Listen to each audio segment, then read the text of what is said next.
राधे राधे, जय श्री कृष्ण। आप सबको माघ मास की हार्दिक शुभकामनाएं। माघ मास महात्म्य अध्याय 9वां। इस चैप्टर में माघ स्नान के लिए मुख्य मुख्य तीर्थ और नियम के बारे में बतलाया गया है।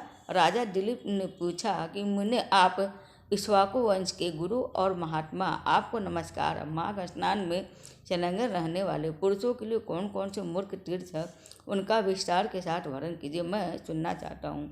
वशिष्ठ जी ने कहा, राजन, माघ मास आने पर बस्ती से बाहर जहाँ कहीं भी जल हो, उसे सब ऋषियों ने गंगा जल के समान बतलाया। तथापि मैं तुमसे विशेषतः माघ स्नान के लिए मुख्य मुख्य तीर्थों का वर्णन करता हूँ। पहला तीर्थराज प्रयाग, वह बहुत ही विख्यात तीर्थ है। प्रयाग सब तीर्थों में कामनाओं की पूर्ति करने वाला तथा धर्म अर्थ काम मोक्ष चारों पुरुषार्थों को देने वाला है। उसके सिवा नैमिषारण्य, कुरुक्षेत्र, हरिद्वार, उज्जैन, सरयू, यमुना, द्वारका, अमरावती, सरस्वती और समुद्र का संगम, गंगा सागर संगम, कांची, त्र्यंबक तीर्थ और सप्त गोदावरी का तट, कालंजर, प्रभास, बद्रिकाश्रम, महालय, ओमकार क्षेत्र, पुरुषोत्तम क्षेत्र, जगन्नाथपुर, गोकर, भृगुकर, भृगुटुंग, पुष्कर, तुंगभद्रा, कावेरी, कृष्णावेरी, नर्मदा, सुवर्णमुखरी तथा वेगवती नदी, ये सभी माघ मास में स्नान करने वाले के लिए मुख्य तीर्थ है। गया नामक जो तीर्थ है वह पितरों के लिए तृप्तिदायक और हितकर है।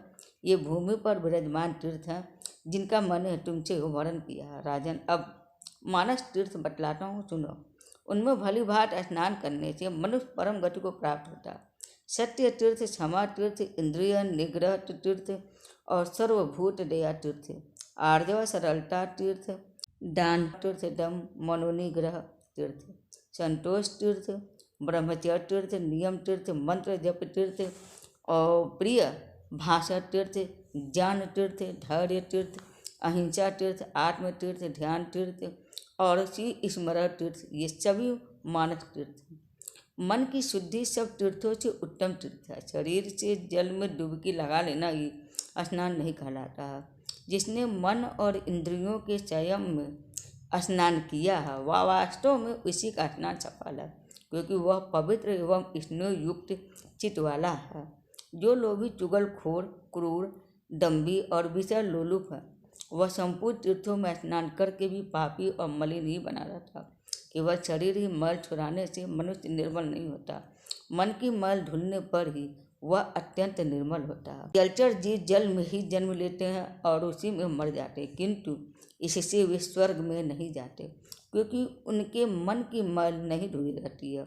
विषयों में जो अत्यंत आसक्ति होती है उसी को मानसिक मल कहते हैं। विषयों की ओर से वैराग्य हो जाना ही मन की निर्मलता है। दान, यज्ञ, तपस्या, बाहर भीतर की शुद्धि और शास्त्र ज्ञान भी तीर्थ ही है। यदि अंतःकरण का भाव निर्मल हो तो ये सब के सब तीर्थ ही हैं। जिसने इंद्रिय समुदाय को काबू में कर लिया वह सब मनुष्य जहाँ जहाँ निवास करता है वहीं वहीं इसके लिए कुरुक्षेत्र, नैमिषारण्य और पुष्कर आदि तीर्थ प्रस्तुत है। जो ज्ञान से पवित्र और ध्यान रूपी जल से भरपूर और राग देश रूपी मल को धो देने वाला है, ऐसे मानस तीर्थ में जो स्नान करता है वह परम गति को प्राप्त होता है। राजन, यह मैंने तुम्हें मानस तीर्थ का लक्षण बतलाया है। अब भूतल के तीर्थों का पवित्रता का कारण सुनो। जैसे शरीर के कुछ भाग परम पवित्र माने गए हैं, उसी प्रकार पृथ्वी के भी कुछ स्थान अत्यंत पूर्व माने जाते हैं। भूमि के अद्भुत प्रभाव, जल की शक्ति और मुनियों के अनुग्रह पूर्वक निवास के तीर्थों को पवित्र बताया गया।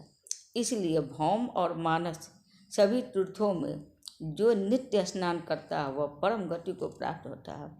प्रचुर दक्षिणा वाले अग्निष्टोम आदि यज्ञों से यजन करके भी मनुष्य उस फल को नहीं पाता जो उसे तीर्थों में जाने से प्राप्त होता है। जिसके दोनों हाथ, दोनों पैर और मन भली भांति काबू में हो तथा जो विद्या, तप और कृति से संपन्न हो वह तीर्थ के फल का भागी होता है। जो प्रतिग्रह से निर्वृत्त, जिस किसी वस्तु से भी संतुष्ट रहने वाला और अहंकार से मुक्त, वह तीर्थ के फल का भागी होता है। श्रद्धापूर्वक एकाग्रचित्त हो तीर्थों की यात्रा करने वाला धीर पुरुष कृतघ्न हो तो भी शुद्ध हो जाता है। फिर जो शुद्ध कर्म करता है उसकी तो बात ही क्या है।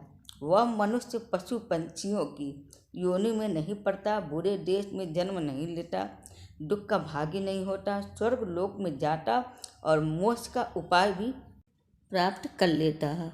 और श्रद्धालु, पापात्मा, नास्तिक, संशयात्मा और केवल युक्तवाद वाला सहारा लेने वाला, ये 5 प्रकार के मनुष्य तीर्थ फल के भागी नहीं होते। जो शास्त्रोक्त तीर्थों में विधि पूर्वक विचरते और सब प्रकार के दंडों को सहन करते हैं, वे धीर पुरुष, धीर मनुष्य स्वर्ग लोक में जाते हैं। तीर्थ में अर्घ्य और आहवन के बिना ही श्राद्ध करना चाहिए। वह श्राद्ध के योग काल हो या ना हो, तीर्थ में बिना विलंब किए ही श्राद्ध और तर्पण करना उचित रहता है। उसमें विघ्न नहीं डालना चाहिए। अन्य कार्य के प्रसंग से भी तीर्थ में पहुंच जाने पर स्नान करना चाहिए। ऐसा करने से तीर्थ यात्रा का नहीं परंतु तीर्थ स्नान का फल अवश्य प्राप्त होता है। तीर्थ में नहाने से पापी मनुष्यों के पाप की शांति होती है। जिनका हृदय शुद्ध है उन मनुष्यों को जो तीर्थ शास्त्रोक्त फल प्रदान करने वाला होता है, और जो दूसरों के लिए तीर्थ यात्रा करता है वह भी उसके पुण्य का 16वां अंश प्राप्त कर लेता है। कुश की प्रतिमा बनाकर तीर्थ के जल में उसे स्नान करावे, जिसके उद्देश्य से उस प्रतिमा को स्नान कराया जाता है, वह पुरुष तीर्थ स्नान के पुण्य का 8वां भाग प्राप्त करता है। तीर्थ में जाकर उपवास करना और सिर के बालों का मुंडन कराना चाहिए। मुंडन से मस्तक के पाप नष्ट हो जाते हैं। जिस दिन तीर्थ में पहुँचे उसके पहले दिन उपवास करें और दूसरे दिन श्राद्ध एवं दान करें। तीर्थ के प्रसंग में मैंने श्राद्ध को भी तीर्थ बतलाया है। यह स्वर्ग का साधन तो है ही, मोक्ष प्राप्ति का भी उपाय है। इस प्रकार नियम का आश्रय ले माघ मास में व्रत ग्रहण करना चाहिए और उस समय ऐसी ही तीर्थ यात्रा करनी चाहिए। माघ मास में स्नान करने वाला पुरुष सब जगह कुछ न कुछ दान अवश्य करे। बेर, केला और आंवले का फल, शेर भर घी, शेर भर तिल, पान, 1 आदक, 16 शेर, चावल, कुम्हड़ा और खिचड़ी, ये 9 वस्तुएं प्रतिदिन ब्राह्मणों को दान करनी चाहिए। जिस किसी प्रकार को हो सके माघ मास को व्यर्थ नहीं जाने देना चाहिए। किंचित सूर्योदय होते होते माघ स्नान जरूर करना चाहिए तथा माघ स्नान करने वाले पुरुष को यथाशक्ति शौच और संतोष आदि से नियमों का पालन करना चाहिए। विशेषतः ब्राह्मणों और साधु सन्यासियों को पकवान भोजन कराना चाहिए। जाड़े का कष्ट दूर करने के लिए बोझ के बोझ सूखे काठ दान करें। रुई भरा अंगा, छया, गद्दा, यजोपवित लाल वस्त्र, रुईदार रजाई, जायफल, लौंग, बहुत से पान, विचित्र विचित्र कंबल, हवा से बचाने वाले गृह, मुलायम जूते और सुगंधित उपटन दान करें। माघ स्नान पूर्वक घी, कंबल, पूजन सामग्री, काला अगर, धूप, मोती, बत्ती वाले दीप और भांत भांत के नैवेद्य से माघ स्नान जनित फल की प्राप्ति के लिए भगवान माधव की पूजा करें।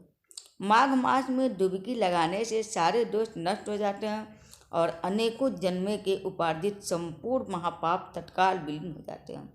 यह माघ स्नान ही मंगल का साधन है, यही वास्तव में धन का उपार्जन है तथा यही उस जीवन का फल है। भला माघ स्नान मनुष्यों का कौन कौन सा कार्य नहीं सिद्ध करता। वह पुत्र, मित्र, कलत्र, राज्य, स्वर्ग तथा मोक्ष का भी देने वाला। माघ मास महात्म्य अध्याय संपूर्ण हुआ। उम्मीद करती हूँ आप सबको मेरा वीडियो पसंद आएगा। तो बोलिए नमो नारायण।